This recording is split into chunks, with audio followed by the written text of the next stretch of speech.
Bikin ini apa? Ditembak langsung. Nah, iya. Nah, terima kasih, bersyukur buat setahun yang lalu. Sebenarnya setahun yang lalu sih. Ceritanya ini. Saya tahun ini itu sudah 2 tahun setengah usai nganggur ya. Nganggur. Karena saya harus resign dari kantor, saya harus nggak kerja. Itu bukan pilihan yang susah buat saya gitu. Saya bekerja gaji lumayan, gaji besar. Saya yang terakhir ini ya, kantor terakhir itu malah mungkin banyak liburannya gitu. Sambil kerja, sambil liburan, sambil jalan-jalan, sambil pelayanan juga.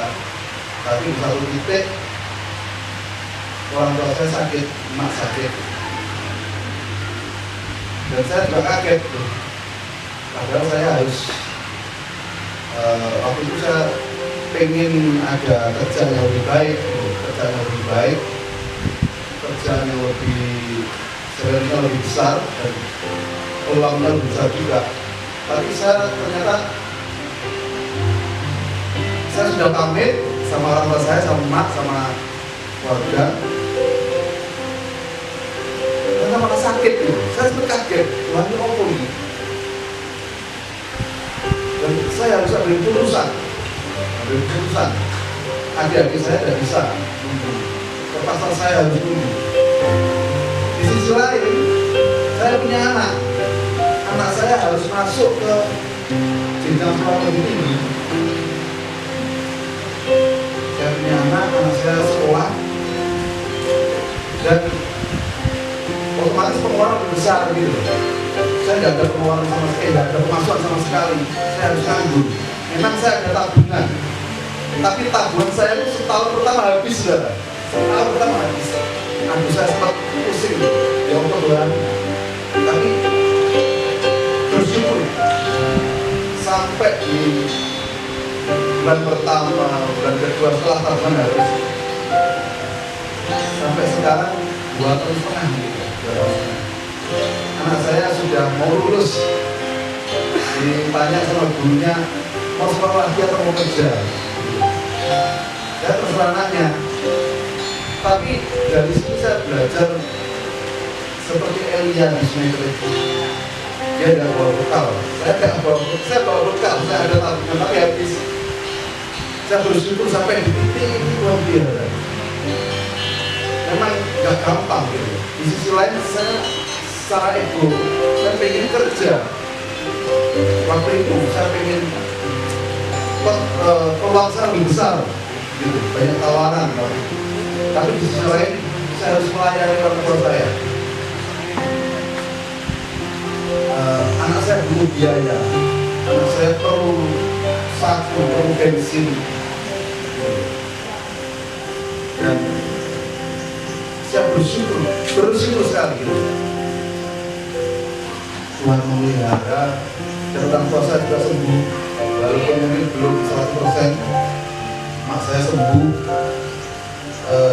sudah mandiri, sudah bisa masak, sudah bisa cuci, sudah bisa banyak hal. Itu satu anugerah buat saya, dan saya juga diberi kesempatan untuk melayani orang tua saya. Itu merupakan satu kesempatan yang apa ya, mungkin tidak bisa dinilai dengan uang. Soalnya emang sebelum saya resign itu saya diizinkan Tuhan melayani orang-orang tua, melayani nenek-nenek, emak-emak gitu. Sempat saya mau ditempatkan di satu gereja yang isinya emak-emak juga, opa-opa, tua-tua. Waktu itu emak saya masih sehat, dan saya sempat oke, saya ambil Tuhan ya. Dan ternyata tidak, saudara. Oh, usah. Itu secara daging gak enak. Tapi harus memilih kesempatan ini. Dan kesempatan ini saya tidak mau sia-siakan. Puji Tuhan, terima kasih sama Tuhan, terima kasih sama orang tua saya. Mungkin banyak hal-hal yang kekurangan saya gitu.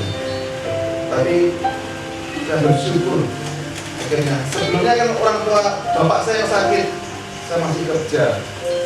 Bapak saya pulih, terus hari itu saya pengen kerja tempat yang lebih bagus lagi. Anak saya sakit, aduh saya sempat protes juga, tapi akhirnya puji Tuhan.